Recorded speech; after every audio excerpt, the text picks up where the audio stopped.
ಇಂದಿನ ತರಗತಿಯಲ್ಲಿ ಈ 9ನೇ ತರಗತಿ ಸಮಾಜ ವಿಜ್ಞಾನ ವಿಷಯದ ಭೂಗೋಳಶಾಸ್ತ್ರ ವಿಭಾಗದಲ್ಲಿರತಕ್ಕಂಥ ಅಧ್ಯಾಯ ಈ ಕರ್ನಾಟಕದ ಭೂ ಸಂಪತ್ತು ಅಧ್ಯಾಯವನ್ನು ನಾವೆಲ್ಲ ತಿಳಿದುಕೊಳ್ಳೋಣ.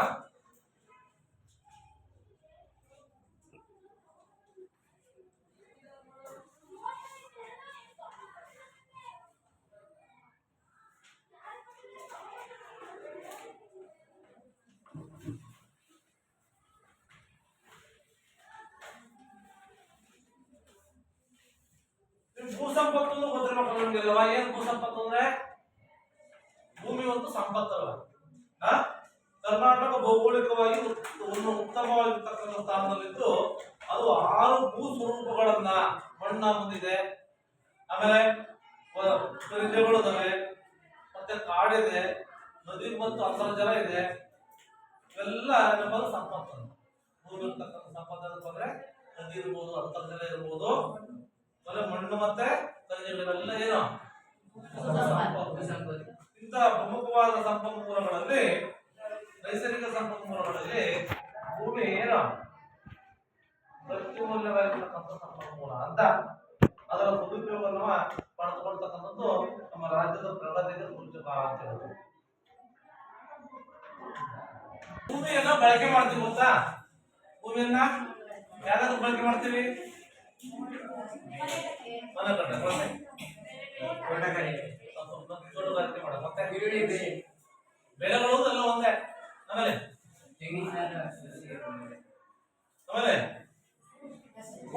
ಭೂಮಿಯನ್ನ ಅಥವಾ ನೆಲವನ್ನ ವಿವಿಧ ಉದ್ದೇಶಗಳಿಗೆ ಬಳಕೆ ಮಾಡಿದ್ರೆ ಅದನ್ನ ಭೂಬಳಕೆ ಆಗ್ತದೆ. ಇದರಲ್ಲಿ ಸಾಗುವಳಿ ಭೂಮಿ ಅಂತ ಬರುತ್ತೆ. ಯಾವ್ದು ಸಾಗುವಳಿ? ಸಾಗುವಳಿ ಇದ್ರೆ ನಾವು ಸಾಗುವಳಿದ್ರೆ ನೀವು ಬೇಸಾಯ ಮಾಡ್ತಾರೆ ಗೊತ್ತಾ? ಅದನ್ನು ಸಾಗುವಳಿ ಭೂಮಿ ಅಂತ ಕರಿತೀವಿ. ಅರಣ್ಯ ಪ್ರದೇಶ ಏನು? ಅರಣ್ಯ ಪ್ರದೇಶ. ಆಮೇಲೆ ಬೀಳು ಭೂಮಿ ಗೊತ್ತಲ್ಲ? ಯಾವುದು ಬೀಳು ಭೂಮಿ.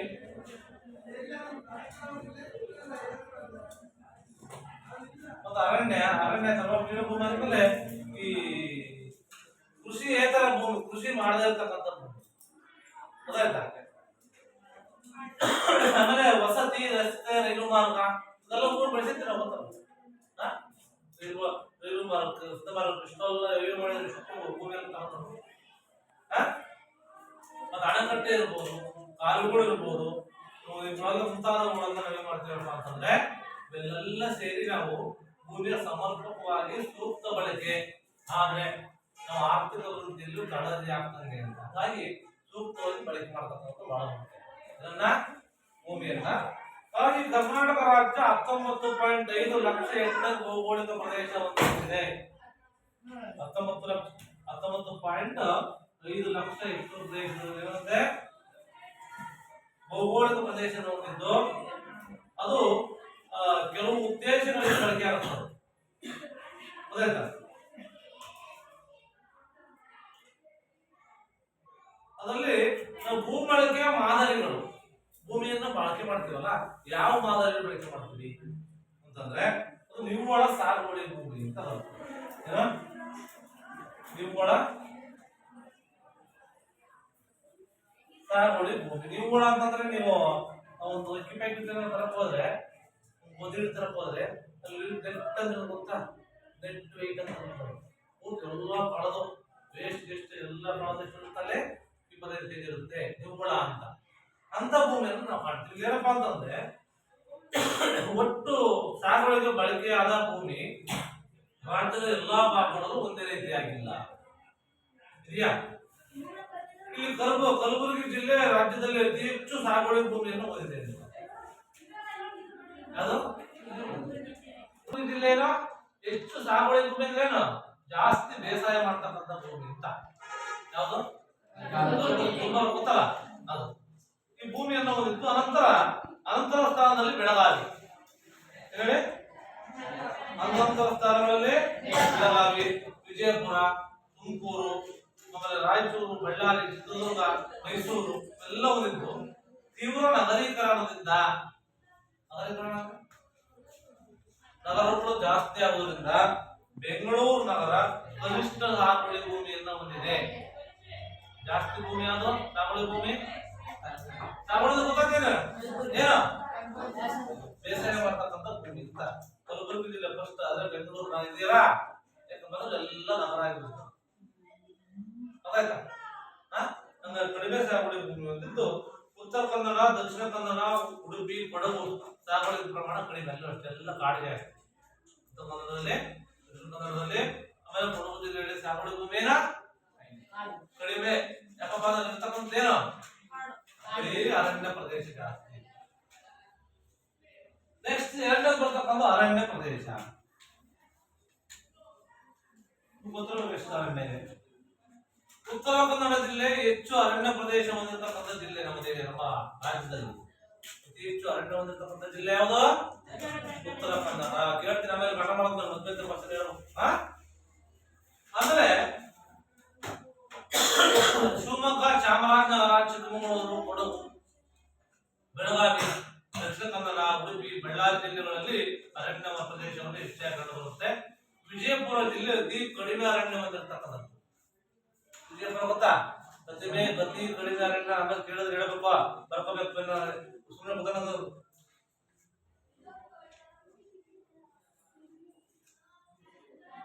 ಅತಿ ಕಡಿಮೆ ಅರಣ್ಯ ಹೊಂದಿರತಕ್ಕಂಥ ಜಿಲ್ಲೆ ಯಾವುದು?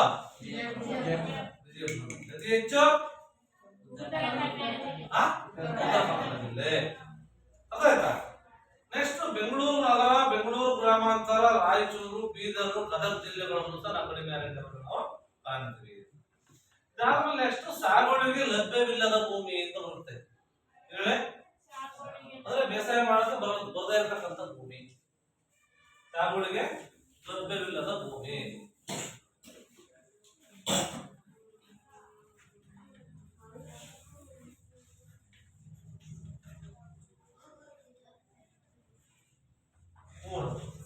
ಸಾಗುವಳಿ ಲಭ್ಯ ಇಲ್ಲ ಅಂದ್ರೆ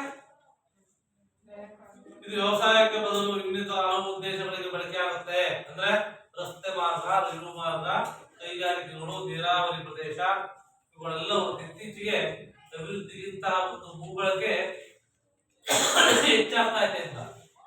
ಯಾಕಂದ್ರೆ ಬೆಂಗಳೂರು ನಗರ ಜಿಲ್ಲೆ ಸಾಗುವಳಿಗೆ ಲಭ್ಯವಿಲ್ಲದ ಭೂಮಿಯನ್ನು ಹೆಚ್ಚಾಗಿ ಹೊಂದಿದೆ ಬೆಂಗಳೂರು ನಗರ. ಅರ್ಥಾಯ್ತಾ? ಹಾಗಾಗಿ ಶಿವಮೊಗ್ಗ ಇರ್ಬೋದು, ತುಮಕೂರು, ಬೆಳಗಾವಿ, ಬಳ್ಳಾರಿ, ಮೈಸೂರು, ಆಮೇಲೆ ದಕ್ಷಿಣ ಕನ್ನಡ ಜಿಲ್ಲೆ ಸಹ ಸಾಗುವಳಿಗೆ ಲಭ್ಯವಿಲ್ಲದ ಭೂಮಿಯನ್ನು ಹೆಚ್ಚಾಗಿ ಹೊಂದಿರೋದು. ಇದು ಬೀದರ್ ಜಿಲ್ಲೆಯಲ್ಲಿ ಅತಿ ಕಡಿಮೆ. ಸಾಗುವಳಿಗೆ ಲಭ್ಯವಿಲ್ಲದ ಭೂಮಿಯನ್ನು ಬೀದರ್ ಜಿಲ್ಲೆಯಲ್ಲಿ ಕಡಿಮೆ ಇದ್ದು ಉಳಿದ ಜಿಲ್ಲೆಗಳಲ್ಲಿ ಸಾಧಾರಣ ಪ್ರಮಾಣದಲ್ಲಿ ನಾವು ಕಾಣ್ತೀವಿ. ನೆಕ್ಸ್ಟ್ ಸಾಗುವಳಿ ಮಾಡದ ಇತರೆ ಭೂಮಿ ಎಂದು ಬರುತ್ತೆ. ಸಾಗುವಳಿ ಮಾಡದ ಇತರೆ ಭೂಮಿ ಅದ್ಯಾವುದು ಅಂದ್ರೆ ಗೋಮಾಳ ಅಂತ. ಕಾಯಂ ಗೋಮಾಳ ನೋಡಿದ್ರೆ ನಿಮ್ಮೆಲ್ಲ ಊರಲ್ಲಿ ಬರ್ತಾರೆ. ಏನ ದನಗಳು ಬೇರೆ ಆಡಬೇಕು ಅಲ್ವಾ? ಗೋಮಾಳ ಅಂತ ಗೋಮಾಳ ಮಾಡಿರ್ಬೋದು. ಮತ್ತೆ ವೃಕ್ಷ ಮತ್ತು ತೋಪುಗಳು ಇರ್ಬೋದು. ಇವೆಲ್ಲ ಈ ಶಿವಮೊಗ್ಗ, ತುಮಕೂರು, ಕೋಲಾರ, ಚಿಕ್ಕಮಗಳೂರು, ಚಿತ್ರದುರ್ಗ ಜಿಲ್ಲೆಗಳಲ್ಲಿ ಹೆಚ್ಚು ಕಂಡು ಬರುತ್ತೆ ಸಾಗುವಳಿ ಮಾಡಿರತಕ್ಕಂಥ ಭೂಮಿ. ಮತ್ತು ಬಾಗಲಕೋಟೆ ಮತ್ತು ಧಾರವಾಡ ಜಿಲ್ಲೆ ಕನಿಷ್ಠ ಇಂತಹ ಭೂಮಿ ಕಡಿಮೆ ಕಾಣ್ತೀವಿ. ನೆಕ್ಸ್ಟ್ ಅಂತ ಬರ್ತಕ್ಕಂಥ ಬೀಳು ಭೂಮಿ. ಈಗ ಯಾವ್ದು ಬೀಳು ಸುಮ್ಮನೆ ಯಾಕೆ ಏನ್ ಮಾಡ್ತಾರೆ, ಬಳಸ್ತಾ ಇಲ್ಲ ಅಂತ. ಅದು 2 ಅಥವಾ 3 ವರ್ಷಗಳಿಂದ ಹೆಚ್ಚು ಅವಧಿವರೆಗೆ ನಿರಂತರವಾಗಿ ಸಾಗುವಳಿ ಮಾಡೋದು. 2-3 ವರ್ಷ ಮಾಡೋದ ನಿರಂತರವಾಗಿ ಸಾಗುವಳಿ ಮಾಡೋದು ಬಿಟ್ಟಿದ್ರೆ ಅದನ್ನ ಏನ್ ಕರಿತೀವಿ? ಬೀಳು ಭೂಮಿ ಅಂತ ಕರಿತೀವಿ. ಕಲಬುರಗಿ ಜಿಲ್ಲೆ ಅಧಿಕ ಬೀಳು ಭೂಮಿಯನ್ನು ಹೊಂದಿದೆ. ಸಾಗುವಳಿಯಲ್ಲೂ ಜಾಸ್ತಿ ಇದ್ದು ಬೀಳು ಭೂಮಿಯಲ್ಲಿ ಸಹ ಏನಿದೆ? ಕಲಬುರಗಿ ಏನಾಗಿದೆ? ಕಡಿಮೆ ಇದ್ದು. ರಾಯಚೂರು, ಬೆಳಗಾವಿ, ವಿಜಯಪುರ, ಕೊಪ್ಪಳ, ತುಮಕೂರು ಇವೆಲ್ಲ ನಂತರ ಸ್ಥಾನ. ದಕ್ಷಿಣ ಕನ್ನಡ, ಚಿಕ್ಕಮಗಳೂರು, ಕೊಡಗು, ಮೈಸೂರು, ಉತ್ತರ ಕನ್ನಡ, ಉಡುಪಿ ಜಿಲ್ಲೆಗಳು ಬೀಳು ಭೂಮಿ ಕಡಿಮೆ ಇದ್ರೂ ಇಲ್ಲಿ ಅದರ ವಿಸ್ತಾರ ಹೆಚ್ಚಾಗುತ್ತೆ. ಜಾಸ್ತಿ ಕಾಣುವಂತ ಕಾರಣ ಅದಾಯ್ತಾ?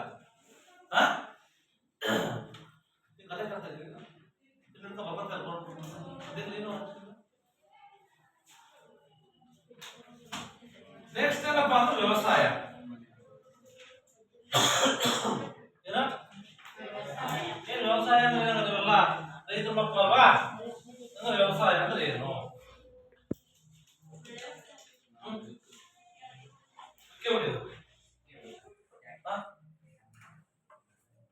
ವ್ಯವಸಾಯ ಎಂದರೇನು?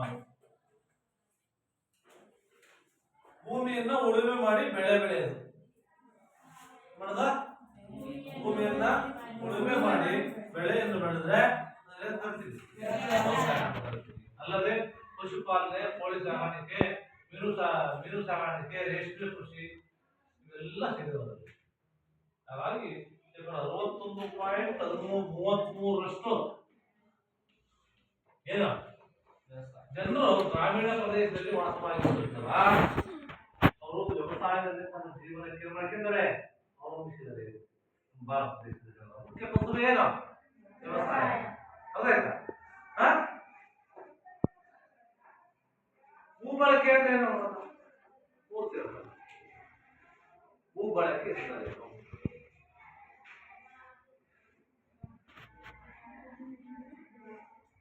ಭೂ ಬಳಕೆ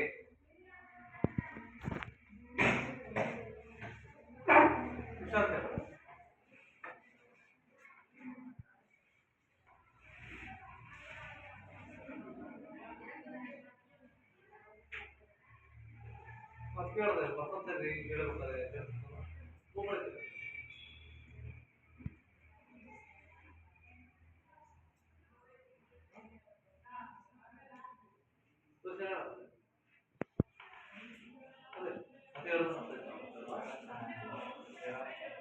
ಭೂ ಬಳಕೆ ಎಂದರೇನು?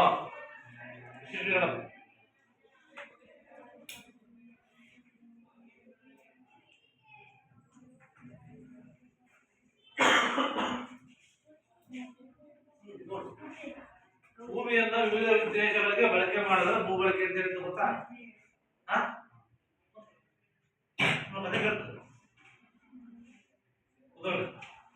ಅತಿ ಹೆಚ್ಚು ಸಾಗುವಳಿ ಭೂಮಿ ಹೊಂದಿರತಕ್ಕಂಥ ಜಿಲ್ಲೆ ಯಾವ್ದು? ಅವನನ್ನ ಅತಿ ಹೆಚ್ಚು ಸಾಗುವಳಿ ಭೂಮಿ ಹೊಂದಿರತಕ್ಕಂಥ ಜಿಲ್ಲೆ ಯಾವುದು? ಅತಿ ಹೆಚ್ಚು ಸಾಗುವಳಿ ಭೂಮಿ ಹೊಂದಿರತಕ್ಕಂಥ ಜಿಲ್ಲೆ ಸಾಗುವಳಿ ಕೇಳ್ತಾವ.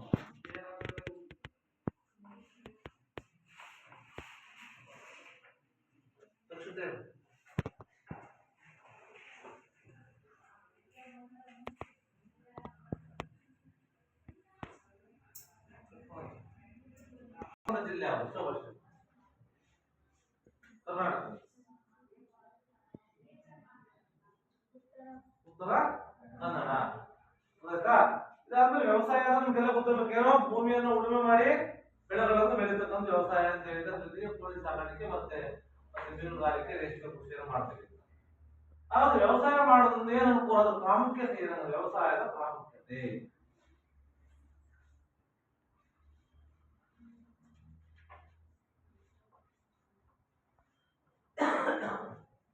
ಕರ್ನಾಟಕದ ಪುರಾತನ ಮೂಲ ವೃತ್ತಿಗಳಲ್ಲಿ ವ್ಯವಸಾಯ ಒಂದು ಅಂತ ಇವತ್ತಿನ ವೃತ್ತಿ ಅಲ್ಲದು.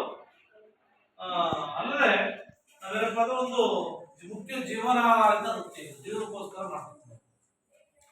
ಮತ್ತು ನಮ್ಮ ರಾಜ್ಯದ ಆರ್ಥಿಕತೆ ಬೆನ್ನೆಲುಬು. ನಮ್ಮ ರಾಜ್ಯಕ್ಕೆ ಆದಾಯ ಬೇಕು ಅಂದ್ರೆ ಕೃಷಿಯಿಂದಲೇ ಬರೋದು. ಆರ್ಥಿಕ ವೃತ್ತಿ ವ್ಯವಸಾಯವನ್ನು ಆಧರಿಸಿದ್ದು ಜೀವನ ನಡೆಸಲಿಕ್ಕೆ ಉದ್ಯೋಗವನ್ನು ನೀಡಿದೆ. ಕೆಲಸ ಮಾಡೋದು ಎಲ್ಲ ಕೆಲಸ ಇರುತ್ತಲ್ಲ, ಜನರಿಗೆ ಏನ್ ಕೊಡುತ್ತೆ? ಆಹಾರ ಕೊಡುತ್ತೆ. ಕೈಗಾರಿಕೆಗಳಿಗೆ ಕಚ್ಚಾ ವಸ್ತು ಕೊಡುತ್ತೆ ಮತ್ತು ರಾಜ್ಯದ ಆದಾಯದ ಮೂಲ. ಮತ್ತೆ ವಿದೇಶಿ ವಿನಿಮಯ ಗಳಿಸುತ್ತೆ. ಮತ್ತೆ ಕಾಫಿ, ರೇಷ್ಮೆ, ಸಂಬಾರ ಪದಾರ್ಥಗಳು, ತಂಬಾಕು, ಹತ್ತಿ ಇವನ್ನೆಲ್ಲ ಏನ್ ಮಾಡ್ತಾರೆ? ರಫ್ತು ಮಾಡ್ತೀವಿ ಬೇರೆ ದೇಶ. ಬೇರೆ ದೇಶ ರಫ್ತು ಮಾಡಿದ್ರೆ ಏನ್ ಬರುತ್ತೆ? ಹಣ ಮತ್ತು ಆದಾಯ ಬರುತ್ತೆ ದೇಶಕ್ಕೆ. ಅದು ರಾಷ್ಟ್ರೀಯ ಆದಾಯ. ಮತ್ತೆ ತೃತೀಯ ವೃತ್ತಿಗಳಾಗಿರ್ತಕ್ಕಂಥ ಸಾರಿಗೆ, ಬ್ಯಾಂಕಿಂಗ್ ವ್ಯವಸ್ಥೆ, ವಿಮೆ ಇವುಗಳೆಲ್ಲ ಪೂರಕವಾಗುತ್ತೆ. ಹಾಗಾಗಿ ರಾಜ್ಯದ ರಾಜಕೀಯ ಮತ್ತು ಆರ್ಥಿಕ ವ್ಯವಸ್ಥೆಯಲ್ಲಿ ಪ್ರಮುಖ ಪಾತ್ರವನ್ನು ವಹಿಸುತ್ತೆ. ಇದು ಒಂದು ವ್ಯವಸಾಯ ಮಾಡೋದ್ರಿಂದ ಏನೇನು ಅನುಕೂಲ ಆಗುತ್ತೆ ಅಲ್ವಾ? ಏನ್ ಸಿಗುತ್ತೆ? ಏನ್ ಸಿಗುತ್ತೆ? ಆಹಾರ, ಉದ್ಯೋಗ, ಆಮೇಲೆ ಆದಾಯ, ಮತ್ತೆ ಕೈಗಾರಿಕೆಗಳಿಗೆ ಕಚ್ಚಾ ವಸ್ತು ಸಿಗುತ್ತೆ ಅಲ್ವಾ? ಪ್ರತಿಯೊಂದು ಬೆಳೆದ್ರೆ ಒತ್ತಿ ಬಟ್ಟೆ ಮಾಡೋದು, ಜನಗೊಂದು ಬೆಳೆದ್ರೆ ಗೋಣಿಚೀಲ ಮಾಡೋದು, ಅವೆಲ್ಲ ಕೃಷಿಯಿಂದ ಬರ್ತದೆ. ನೆಕ್ಸ್ಟ್ ವ್ಯವಸಾಯದ ವಿಧಗಳು.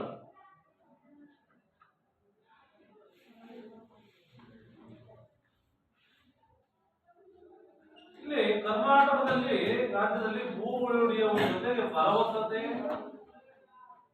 ನೀರಿನ ಲಭ್ಯತೆ, ಮಳೆಯ ಪ್ರಮಾಣ, ವಾಯುಗುಣ, ಭೂ ಸ್ವರೂಪ, ಮಾರುಕಟ್ಟೆ ಇವುಗಳಿಗೆ ಅನುಗುಣವಾಗಿ ನಾವು ವ್ಯವಸಾಯದ ವಿಧಗಳನ್ನು ಮಾಡಿದ್ದೀವಿ. ಅದರಲ್ಲಿ ಒಂದನೇ ಪದ ಜೀವನಾಧಾರ ಬೇಸಾಯ. ಜೀವನಾಧಾರ ಬೇಸಾಯ. ಎರಡನೇದು ನೀರಾವರಿ ಬೇಸಾಯ.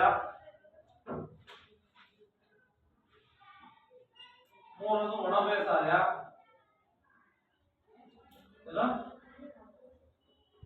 ಒಣ ಬೇಸಾಯ. ಆಮೇಲೆ ಮಿಶ್ರ ಬೇಸಾಯ. ಅದು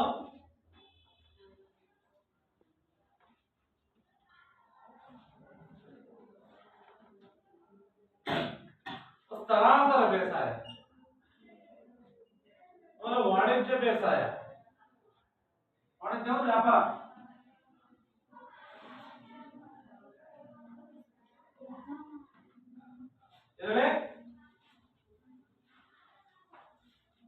ವ್ಯವಸಾಯದ ವಿಧಗಳನ್ನ ನಾವು ಜೀವನಾಧಾರ ಬೇಸಾಯ, ಜೀವನಕ್ಕೋಸ್ಕರ ಮಾಡತಕ್ಕಂಥ ಬೇಸಾಯ. ನೀರಾವರಿ ಬೇಸಾಯ ಅಂದ್ರೆ ನೀರಾವರಿಯಿಂದ ಬಳಕೆ ಮಾಡೋದ್ರಿಂದ ಮಾಡತಕ್ಕಂಥ ಬೇಸಾಯ. ಒಣ ಬೇಸಾಯ. ಮಿಶ್ರ ಬೇಸಾಯ ಅಂದ್ರೆ ಕೃಷಿ ಜೊತೆಗೆ ಕೋಳಿ, ಕುರಿ, ಎಮ್ಮೆ ಇವೆಲ್ಲ ಸಾಕು, ಮಿಶ್ರ ಬೇಸಾಯ.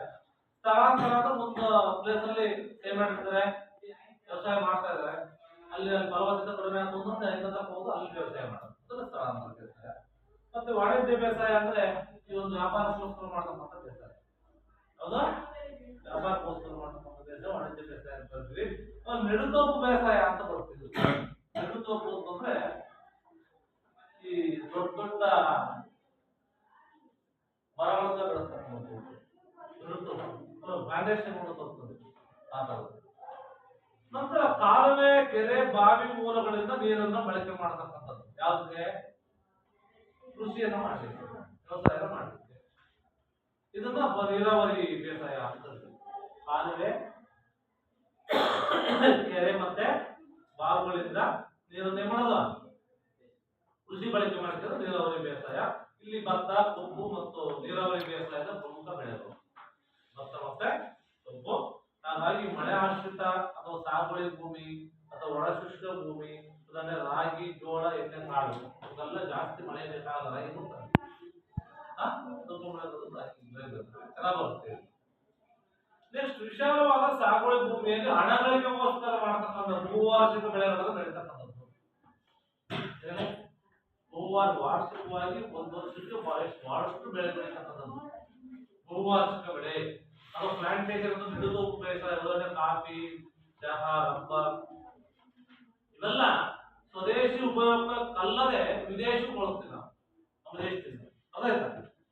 ಅದನ್ನು ಗಮನದಲ್ಲಿಟ್ಕೊಂಡು ಮಾಡ್ತಕ್ಕಂಥ ಸಾಗುವಳಿ ಭೂಮಿ. ಆಮೇಲೆ ಮಾರುಕಟ್ಟೆ ಗಮನದಲ್ಲಿಟ್ಕೊಂಡು ಮಾಡ್ತಕ್ಕಂಥ ಒಂದು ಬೇಸಾಯವನ್ನು ವಾಣಿಜ್ಯ ಬೇಸಾಯ ಅಂತ. ಉದಾಹರಣೆ ತಂಬಾಕು, ಹತ್ತಿ, ಸೆಣಬು ಇವೆಲ್ಲ ಮಾರಾಟಕ್ಕೋಸ್ಕರ ಮಾಡ್ತಾರೆ. ಮತ್ತೆ ರೈತರ ಜೀವನೋಪಾಯಕ್ಕಾಗಿ ಬೆಳೆ ಬೆಳೀತಕ್ಕಂಥದ್ದನ್ನ ಜೀವನಾಧಾರ ಬೇಸಾಯ ಅಂತ ಇದನ್ನು ಮಾಡಿ. ಮತ್ತೆ ಪುರಾತನ ಮಾದರಿ.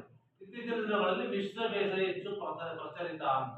ಮಿಶ್ರ ಬೇಸಾಯ ಅಂತಂದ್ರೆ ಕೃಷಿ ಜೊತೆಗೆ ಏನ್ ಮಾಡೋದು, ಕೋಳಿ, ಕುರಿ, ಪಶುಗಳ ಬೇರು ಸಾಗಾಣಿಕೆ, ಮೀನುಗಾರಿಕೆ ಇವೆಲ್ಲ ಮಾಡಿದ್ರೆ ನಾವು ಮಿಶ್ರ ಬೇಸಾಯ ಅಂತ ಕರೀತೀವಿ. ಅದಾಯ್ತಾ? ಇಷ್ಟೇನಪ್ಪ ಅಂತಂದ್ರೆ ವ್ಯವಸಾಯ ಮತ್ತೆ ವ್ಯವಸಾಯ ಅಂದ್ರೇನ? ಕೃಷಿ ಅಂತ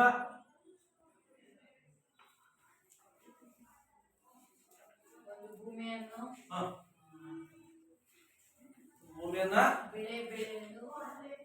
ಉಳುಮೆ ಮಾಡಿ ಬೆಳೆ ಬೆಳೆಯೋದು. ಅದನ್ನ ನಾವು ವ್ಯವಸಾಯ ಅಂತ ಕರಿತೀವಿ. ನೆಕ್ಸ್ಟ್ ಕರ್ನಾಟಕದ ಪ್ರಮುಖ ಬೆಳೆಗಳು ನಿಮಗೆಲ್ಲ ಗೊತ್ತಿರಬಹುದು. ಯಾವ ಬೆಳೆ ಬೆಳೀತಾರೆ ಕರ್ನಾಟಕದಲ್ಲಿ?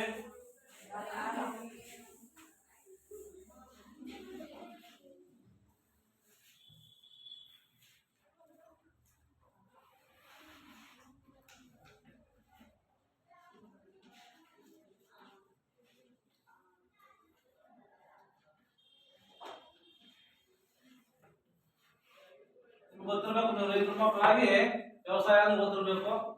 ಅದ್ರ ಯಾವ ರೀತಿ ವ್ಯವಸಾಯದ ವಿಧಗಳು ಗೊತ್ತಿರ್ಬೇಕು. ಅದಾಯ್ತಾ? ಎಂತೆಂತ ಭೂಮಿ ಇದೆ ನಿಮ್ಗೆಲ್ಲ ಗೊತ್ತಾಯ್ತು. ಅರಣ್ಯ ಭೂಮಿ ಇದೆ, ಸಾಗುವಳಿ ಭೂಮಿ ಇದೆ, ಲಭ್ಯವಾದ ಭೂಮಿ ಇದೆ, ಬೀಳು ಭೂಮಿ ಇದೆ, ಅರಣ್ಯ ಪ್ರದೇಶ ಇದೆ ಅಲ್ವಾ? ಇವೆಲ್ಲ ನಿಮ್ಗೆ ಗೊತ್ತಿರಬೇಕು. ಅಂದ್ರೆ ಕರ್ನಾಟಕದಲ್ಲಿ ಪ್ರಮುಖ ಬೆಳೆಗಳು ಅಂತಂದ್ರೆ ಇಲ್ಲಿ ವ್ಯವಸಾಯದ ವಿಧಗಳ ಪದ್ಧತಿಗಳಂತೆ ಕರ್ನಾಟಕದಲ್ಲಿ ಬೆಳೆಗಳಲ್ಲಿ ಒಂದು ವೈವಿಧ್ಯತೆ ಕಾಣ್ತೀವಿ. ಭೂ ಸ್ವರೂಪ ಇದೆ ಒಳ್ಳೆ, ಆಮೇಲೆ ವಾಯುಗುಣದ ಪರಿಸ್ಥಿತಿ ಇದೆ, ಮಣ್ಣಿನ ಪ್ರಕಾರ ಇದೆ, ನೀರಾವರಿ ಪೂರೈಕೆ ಇದೆ, ಕೃಷಿಕರ ಸಂಪ್ರದಾಯ ಮನೋಭಾವಗಳಿವೆ. ಇವುಗಳನ್ನು ಆಧರಿಸಿ ಮತ್ತು ಮಾರುಕಟ್ಟೆಗೂ ಸಹ ಕಾರಣವಾಗಿದೆ. ಕರ್ನಾಟಕದ ಬೆಳೆಗಳನ್ನ ನಾವು ಅನೇಕ ರೀತಿಯಲ್ಲಿ ವಿಂಗಡಿಸ್ತೀವಿ. ಅದರಲ್ಲಿ ಪ್ರಮುಖವಾಗಿ ಬರ್ತಕ್ಕಂಥ ಆಹಾರ ಬೆಳೆಗಳು. ಆಹಾರ ಬೆಳೆ ಯಾವುದು? ಆಹಾರ ಬೆಳೆಗಳು ಯಾವುದು? ಭತ್ತ, ರಾಗಿ, ಆಮೇಲೆ ಜೋಳ, ಮತ್ತೆ ಆಮೇಲೆ ದ್ವಿದಳ ಧಾನ್ಯಗಳು. ದ್ವಿದಳ ಧಾನ್ಯ ಗೊತ್ತಲ್ಲ? ತೊಗರಿ, ಹೆಸರು ಅವೆಲ್ಲ ಇದು ಆಹಾರ ಧಾನ್ಯಗಳು. ನೆಕ್ಸ್ಟ್ ವಾಣಿಜ್ಯ ಬೆಳೆಗಳು. ವಾಣಿಜ್ಯ ಅಂತ ಹೇಳಿದ್ರೆ ವ್ಯಾಪಾರ ಮಾಡ್ತಕ್ಕಂಥ ಬೆಳೆ ಯಾವ್ದು?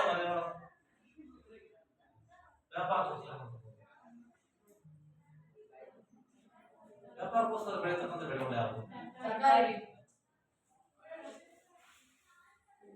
ಹತ್ತಿ, ಕಬ್ಬು, ಹಿಪ್ಪನೇರಳೆ. ಹತ್ತಿ, ಕಬ್ಬು, ಹಿಪ್ಪನೇರಳೆ, ಆಮೇಲೆ ಗೊತ್ತ ಮಾಮೂಲಿ ಆಯ್ತಾ? ನೆಕ್ಸ್ಟ್ ಎಣ್ಣೆಕಾಳು ಬೆಳೆಗಳು ಯಾವುದು? ಯಾವುದು ಎಣ್ಣೆಕಾಳು ಬೆಳೆ? ಎಣ್ಣೆಕಾಳು ಬೆಳೆಗಳು ಯಾವುದು?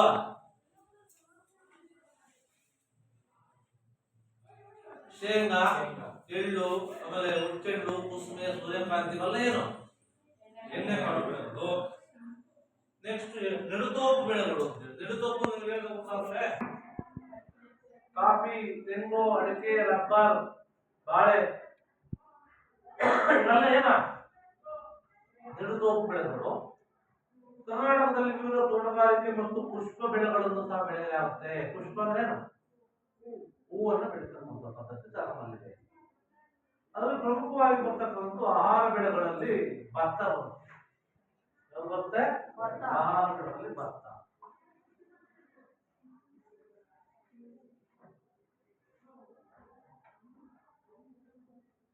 ಇದು ಕರ್ನಾಟಕ ಅತ್ಯಂತ ಪ್ರಮುಖವಾಗಿರ್ತಕ್ಕಂಥ ಆಹಾರ ಬೆಳೆ ಯಾವುದು? ಭತ್ತ. ರಾಜ್ಯದಲ್ಲಿ ನಾವು ಅಕ್ಕಿಯನ್ನು ಮುಖ್ಯ ಆಹಾರವಾಗಿ ಬಳಸ್ತೀವಿ.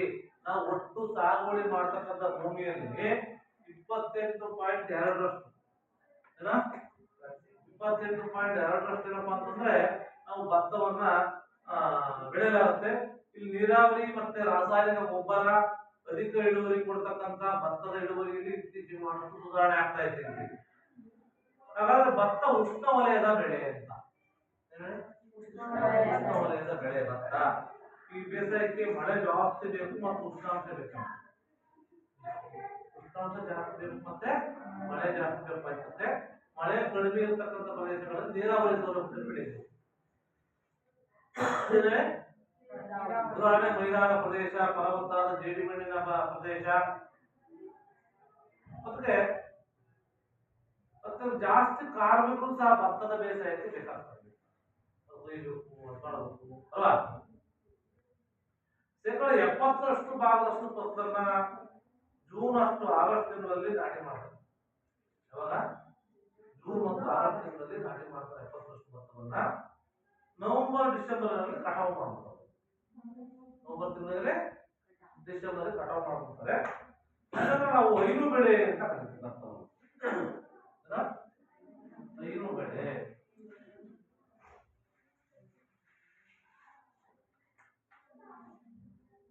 ಮತ್ತೆ ಬೇಸಿಗೆಯಲ್ಲೂ ಸಹ ನೀರಾವರಿ ಸೌಲಭ್ಯ ಇರ್ತಕ್ಕಂಥ ಪ್ರದೇಶಗಳಲ್ಲಿ ಭತ್ತವನ್ನ ಬೆಳೆತೀವಿ. ಫೆಬ್ರವರಿಯಿಂದ ಜೂನ್ ನಲ್ಲಿ ಕಾರು ಬೆಳೆ ಅಂತ ಭತ್ತವನ್ನ ಮಲೆನಾಡಿನಲ್ಲಿ ಚೆಲ್ಲುವ ವಿಧಾನ ಮತ್ತು ಮೈದಾನಗಳಲ್ಲಿ ನಾಟಿ ಮಾಡತಕ್ಕಂಥ ನೋಡಿದ್ರ ಭತ್ತವನ್ನು ನಾಟಿ ಮಾಡ್ತಾರೆ. ಚೆಲ್ಲೋದು ಜಾಸ್ತಿ ನಾಟಿ ಮಾಡ್ತಾರೆ. ಚಂದ ತಿಂದ್ರೆ ಅಷ್ಟೇ ಬಂತು. ಹೆಂಗ್ ಬಂತು ಭತ್ತ ಅಕ್ಕಿ ಅಂತ ಗೊತ್ತಿಲ್ಲ. ಯಾವ ರೀತಿ ನಾಟಿ ಮಾಡ್ಬೇಕಪ್ಪ ಅದನ್ನ ನೋಡ್ಬಿಟ್ರೆ ಈ ಕಡೆ ಎಲ್ಲ ಮೈಸೂರು, ಮಂಡ್ಯ ಆ ಕಡೆ ಜಾಸ್ತಿ ಅಣಕಟ್ಟೆಗಳು ಇರ್ತವೆ. ಭದ್ರಾವತಿ, ಶಿವಮೊಗ್ಗ ಈ ಕಡೆ ಎಲ್ಲ ಮತ್ತೆ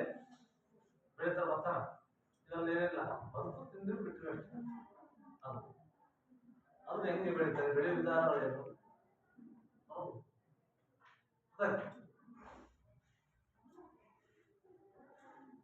ನಂತರ ಬರ್ತಕ್ಕಂಥ ಭತ್ತ ಬೆಳೀತಕ್ಕಂಥ ಪ್ರದೇಶಗಳು ಯಾವುವು ಅಂತ, ಯಾವ್ಯಾವ ಪ್ರದೇಶದಲ್ಲಿ ಭತ್ತವನ್ನು ಬೆಳೆಯುತ್ತೆ? ಭತ್ತವನ್ನ ರಾಜ್ಯದ ಎಲ್ಲಾ ಜಿಲ್ಲೆಗಳಲ್ಲೂ ಬೆಳೆಯಲಾಗುತ್ತೆ. ಕೃಷ್ಣ, ತುಂಗಭದ್ರಾ, ಆಮೇಲೆ ಕಾವೇರಿ, ಕರಾವಳಿ ಜಿಲ್ಲೆಗಳು ಭತ್ತಕ್ಕೆ ಹೆಸರುವಾಸಿಯಾಗಿದ್ದು, ರಾಯಚೂರು ಜಿಲ್ಲೆ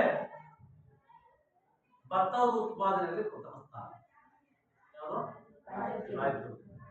ಅನಂತರ ಬಳ್ಳಾರಿ, ಆಮೇಲೆ ದಾವಣಗೆರೆ, ಮೈಸೂರು, ಶಿವಮೊಗ್ಗ, ಮಂಡ್ಯ, ಕೊಪ್ಪಳ, ಉತ್ತರ ಕನ್ನಡ, ಉಡುಪಿ, ದಕ್ಷಿಣ ಕನ್ನಡ, ಕಲಬುರಗಿ ಜಿಲ್ಲೆಗಳಲ್ಲಿ ಭತ್ತವನ್ನು ಬೆಳೆದಿದೆ. ಭತ್ತ ಬೆಳೀತಕ್ಕಂಥ ಇತರ ಪ್ರಮುಖ ಜಿಲ್ಲೆಗಳು ಅಂದ್ರೆ ತುಮಕೂರು ಇರ್ಬೋದು, ಆಮೇಲೆ ಹಾಸನ ಇರ್ಬೋದು, ಚಿಕ್ಕಮಗಳೂರು ಇರ್ಬೋದು, ಕೊಡಗು ಇರ್ಬೋದು, ಬೆಳಗಾವಿ ಜಿಲ್ಲೆ, ಇವೆಲ್ಲ ನೀರಾವರಿಯನ್ನ ಬೆಳೀತಕ್ಕಂಥ ಭತ್ತ ಉತ್ತಮ ಗುಣಮಟ್ಟದ್ದಾಗಿರುತ್ತೆ. ಇದು ಇಳುವರಿಯನ್ನ ಚೆನ್ನಾಗಿ ಹೋಗುತ್ತೆ. ಅದೇ ನೆಕ್ಸ್ಟ್ ಜೋಳ. ಇದೊಂದು ಆಹಾರ ಗಿಡವಾ? ಜೋಳ ನೋಡಿದ್ರಲ್ಲ, ಜೋಳ ಭತ್ತದ ನಂತರ ಕರ್ನಾಟಕದ ಎರಡನೇ ಪ್ರಮುಖ ಜೋಳ ಆಗಿತ್ತು. ಮೊದಲು ಭತ್ತ ಬೆಳೀತಕ್ಕಂಥ ಪ್ರದೇಶಗಳಿಂದ ಜೋಳ ಜಾಸ್ತಿ ಬೆಳೀತಾ ಇತ್ತು. ನಾವೆಲ್ಲ ಜೋಳ ರೊಟ್ಟಿ ತಿನ್ನೋದೇ ಬೆಳೀತಾ ಇದ್ವಿ.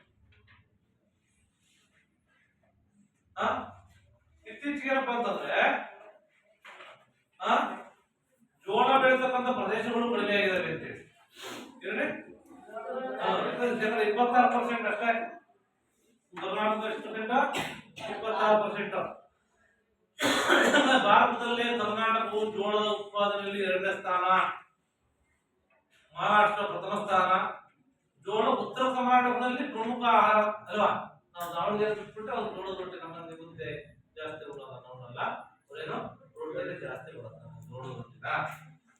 ಇದನ್ನ ಈ ಒಂದು ಉತ್ತರ ಕರ್ನಾಟಕವು ಜನರ ಪ್ರಮುಖ ಆಹಾರ ಧಾನ್ಯವಾಗಿದ್ದು ಜೋಳ. ಇದನ್ನ ಹೆಚ್ಚಾಗಿ ರೊಟ್ಟಿ ತಯಾರಿಸಿ ಬಡಿಸ್ತಾರೆ. ಜೋಳದ ದಂಟನ್ನ ದನಕರುಗಳು ಮೇವು ಗೊತ್ತಾ, ಸಪ್ಪೆ ಅಂತ ಅದನ್ನು ಮಾಡುತ್ತಾರೆ.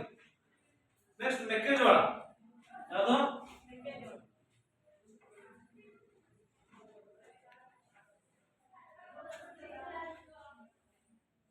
ಜಾಗತಿಕವಾಗಿ ಧಾನ್ಯಗಳ ರಾಣಿ ಅಂತ ಕರಿತೀವಿ ಮೆಕ್ಕೆಜೋಳವನ್ನ. ಯಾಕಪ್ಪ ಅಂತಂದ್ರೆ ದಕ್ಷಿಣ ಕರ್ನಾಟಕದ ಪ್ರಮುಖ ಆಹಾರ ಬೆಳೆ.